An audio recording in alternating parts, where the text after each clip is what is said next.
chronique rock. La chronique rock par Full Common. Direction l'Angleterre, dans le Devon, pour retrouver un groupe de rock alternatif dans la chronique rock, un groupe qui n'a pas plus d'une vingtaine d'années.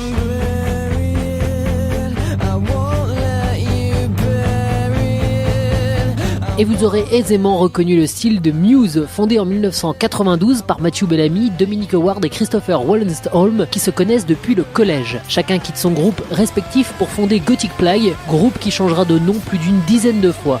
Ils gagnent un concours à leur grande surprise et décident après cela de s'appeler définitivement Muse. Début difficile, un mini-album sort sans grand succès et il faut attendre qu'un journaliste musical, Steve Lamacq, fasse un article sur eux pour que le public commence à s'intéresser au groupe. Et en 1999 sort un premier vrai opus, Showbiz. You could be my unintended. Cet album leur permet d'assurer les premières parties de groupes comme les Red Hot Chili Peppers et de jouer devant plusieurs milliers de personnes. 2 ans plus tard, un second disque paraît, Origin of Symmetry. On y retrouve un son plus électronique. En 2002, Muse profite de sa tournée pour enregistrer un live CD et DVD qui atteint les sommets des ventes en Angleterre. C'est un succès, notamment grâce au tube Newborn et la reprise de Feeling Good.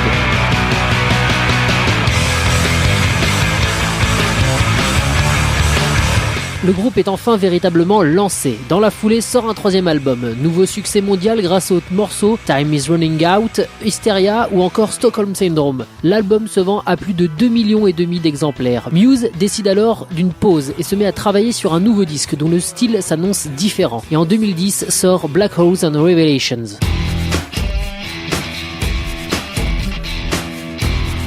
L'album cartonne et s'ensuit une gigantesque tournée de plus de 200 concerts à travers le monde en 2 ans. Et 1 an après, Muse produit un 4e opus. Album ambitieux, le groupe s'entoure d'un orchestre et Matthew Bellamy arrange lui-même tous les détails du disque. 1 mois après sa sortie, l'album s'est vendu à 1 million d'exemplaires. Une guitare nommée Casinocaster sera d'ailleurs fabriquée spécialement pour la tournée. Composée de 2 manches, elle sera utilisée pour les morceaux Uprising et Resistance par Matthew Bellamy.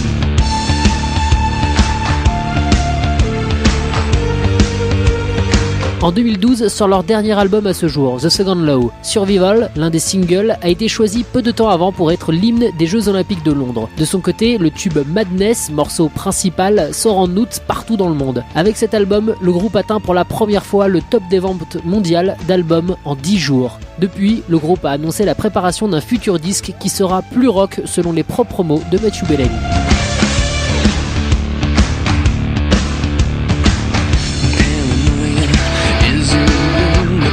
C'était la chronique rock.